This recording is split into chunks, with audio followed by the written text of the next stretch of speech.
Assalamualaikum warahmatullahi wabarakatuh. Alhamdulillahirabbil alamin wa bihi nasta'in ala umuri dunya waddin.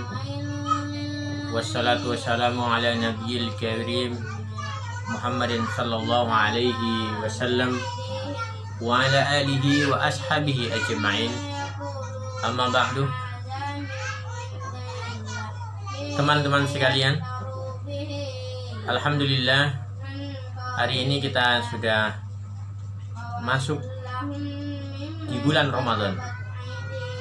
Alhamdulillah kita hari ini sudah mulai menjalani ibadah di bulan Ramadan, wabil khusus ibadah saum atau dalam bahasa kita disebut ibadah puasa. Tentu saja banyak sekali perasaan-perasaan di awal kali ini, dan tentu saja ujiannya semakin terasa sangat berat dengan kondisi yang beraneka ragam.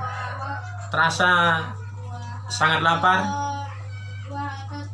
sangat haus, lemas, lemah, capek, dan banyak sekali rasa-rasa yang masing-masing kita rasakan. Namun teman-teman sekalian, alangkah baiknya kemudian kita berpikir bagaimanakah caranya supaya kita bisa melalui tantangan Ramadan ini, apalagi di awal-awal ini, supaya kita bisa melaluinya dengan penuh kebahagiaan, dengan penuh semangat, dan tetap bisa berhasil keluar sebagai pemenang, mendapatkan ampunan dan pembebasan dari api neraka. Pada kesempatan ini saya ingin menyampaikan beberapa kiat yang mungkin ini patut kita perhatikan. Bagaimanakah caranya supaya kita bisa berpuasa sampai selesai, supaya kita nggak sampai ada yang tertinggal di Ramadan ini. Yang pertama sekali harus diingat, dalam ayat Al-Quran ketika Allah mewajibkan kita berpuasa, kutiba alaikumusiyam kama kutiba alal ladzina min qablikum, yang dipanggil adalah orang-orang yang beriman. Artinya, kalau kita ingin kuat, kalau kita ingin berhasil dalam berpuasa ini, maka keimanan kita harus kita perkuat terlebih dahulu. Keyakinan kita harus kita perkokoh di dalam hati. Kalau iman seseorang lemah, yakin dia tidak akan berpuasa. Semakin tinggi derajat keimanan seseorang, dia akan menjalani ibadah puasa ini dengan semakin ringan, karena dia tidak merasa ini beban. Ini adalah nikmat dari Allah, karunia dari Allah yang dipenuhi dengan kebaikan dan kebaikan. Pahalanya sudah sangat gamblang dijelaskan oleh Allah dan baginda Rasulullah Shallallahu Alaihi Wasallam. Jadi pertama, perkokoh keimanan yang ada di dalam hati kita ini. Yakini bahwa ini perintah Allah dan memiliki banyak sekali kebaikan-kebaikan di dalamnya, dan balasan yang sangat luas sekali. Ini yang pertama. Yang kedua, yang harus juga kita benahi kalau kita ingin berhasil adalah niat. Makanya niatnya itu yang benar dulu gitu ya. Kalau niat kita ini setengah hati, maka kita akan sangat sulit menyelesaikan Ramadan ini. Makanya seluruh ibadah-ibadah yang dalam Islam itu mesti diawali dengan yang namanya niat. Ya, sholat ada niatnya, wudhu ada niatnya, semuanya diawali dengan niat. Karena niat ini akan memiliki pengaruh yang sangat besar terhadap keabsahan ibadah itu tersendiri, termasuk kemampuan seseorang untuk menyelesaikan ibadah itu. Niat itu kan azam yang kuat, keinginan yang kuat. Anda niatnya serius atau tidak? Anda itu bersungguh-sungguh atau tidak?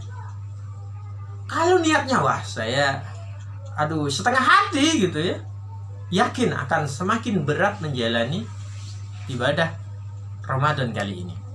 Tapi kalau kita niat dengan tulus, dengan kuat sekali, insya Allah kita akan menjalaninya dengan santai, karena hati kita sudah kuat gitu. Bagaimana kita sudah tahu bahwa kolbu kita ini adalah raja, ya? Kalau kolbu kita ini kuat dan niat itu letaknya ada di sini, ada di hati. Kalau niat kita kuat, insya Allah fisik kita akan mengikuti untuk menjadi kuat. Kalau niat kita lemah, kita setengah hati, malas-malasan, ogah-ogahan, ya akan semakin sulit kita menjalani Ramadan ini. Jadi niatnya harus benar-benar yakin, benar-benar teguh, tidak boleh ragu-ragu. Ini teman-teman sekalian, setelah iman kita berkokoh, niat kita ketika mau menjalani ini setiap hari harus kita perkuat, dan kita jangan sampai kita lemah niatnya, setengah hati atau ragu-ragu dan banyak sekali. Ya. Dan jelas, innamal a'malu binniyat. Sesungguhnya setiap amal itu tergantung dengan niatnya. Tergantung niat kita. Kemudian ini yang kedua. Poin yang ketiga yang harus kita lakukan kalau kita ingin menyelesaikan Ramadan ini adalah, poin yang ketiga adalah ikhtiar yang maksimal. Ikhtiar atau usaha yang maksimal. Kondisikan diri kita. Ya. Kondisikan diri kita. Makanya dalam sebuah hadis riwayat Muslim disebutkan, ihris ala ma yanfa'uka wasta'in billah. Ya, bersungguh-sungguhlah dalam melakukan sesuatu yang bermanfaat bagimu. Ikhtiarnya harus maksimal. Apa itu? Jaga kesehatan. Anda pengen puasanya kuat, tapi kesehatannya tidak dijaga gitu. Ya, ikhtiarnya kurang. Sudah tahu besok mau puasa, tapi Anda tidak menjaga kesehatan. Jaga kesehatan apa? Jangan tidur larut malam. Sebagaimana contoh dari baginda Rasulullah. Jangan melakukan aktivitas-aktivitas yang tidak ada manfaatnya. Dikondisikan. Kesehatan kita kondisikan.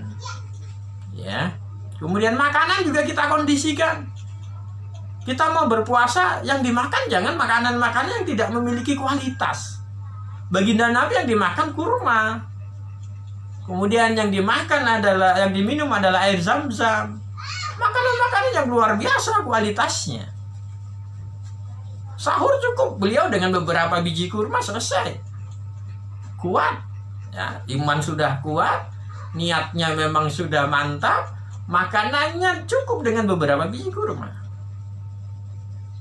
Ya, ini. Kemudian apa? Kondisikan lingkungan. Kita jangan kemudian sedang berpuasa berteman dengan orang-orang yang tidak berpuasa, sehingga semangat kita jadi kendor dan berbagai macam. Di bulan Ramadan jangan berteman dengan orang-orang yang tidak menjalani Ramadan dengan baik. Akhirnya Ramadannya tidak akan baik. Ya. Akhirnya kita tidak semangat untuk tilawah Quran, tidak semangat untuk berpuasa. Ya. Nah, kemudian yang keempat, yang tidak kalah pentingnya setelah ihris ala ma yanfa'uka wasta'in billah. Jangan dilupakan wasta'in billah. Minta tolonglah kepada Allah. Ya, minta tolong kepada Allah. Dengan apa? Dengan berdoa. Jangan mengandalkan fisik kita ini. Kita ini manusia yang lemah. Kita minta tolong kepada Allah setiap sholat kita di waktu-waktu yang mudah dikabulkan doa, minta tolong kepada Allah supaya kita diberi kekuatan untuk menjalani Ramadan ini dengan baik. Ya, berdoa, dan ini luar biasa ya. Makanya setelah saya menjalani Ramadan dari tahun ke tahun, Masya Allah, dengan doa ini Masya Allah kita minta tolong kepada Allah ya, apalagi dengan urusan Ramadan yang besar. Kita itu bahkan diperintahkan untuk meminta tolong kepada Allah dalam urusan yang kecil. Hatta tentang urusan sendal kita, urusan tentang perkara-perkara kecil, kita harusnya minta tolong kepada Allah. Ya Allah, tolonglah. Apalagi dalam urusan Ramadan, urusan puasa Ramadan, urusan tilawah Quran, urusan tolabul ilmi, dan urusan-urusan yang lain. Kita diperintahkan ini. Bahkan di dalam surat Al-Fatihah ini selalu kita baca, Iyyaka na'budu wa iyyaka nasta'in. Jangan lupa kita senantiasa meminta tolong kepada Allah Subhanahu wa taala. Tanpa pertolongan Allah Subhanahu wa taala, kita akan sulit sekali teman-teman untuk melalui Ramadan ini dengan hasil yang maksimal. Bukan karena kita yang hebat, bukan karena kita yang kuat, bukan karena modal yang kita miliki, tapi dengan pertolongan Allah semuanya akan menjadi mudah. Pertama, sekali saya ulangi, iman kita perkokoh, kemudian niat dimaksimal, dikuatkan, kemudian kondisikan diri kita, lingkungan kita, keluarga kita, dan yang tidak kalah pentingnya adalah berdoa, mintalah tolong kepada Allah Subhanahu wa taala. Mudah-mudahan beberapa kiat ini bermanfaat bagi anak pribadi dan antum sekalian, dan semoga Allah Subhanahu wa taala menolong kita untuk menjalani Ramadan ini dan berhasil sampai di akhir nanti. Yang benar hanya dari Allah Subhanahu wa taala, dan kesalahan hanya dari hamba yang lemah ini. Al-afu minkum. Assalamualaikum warahmatullahi wabarakatuh.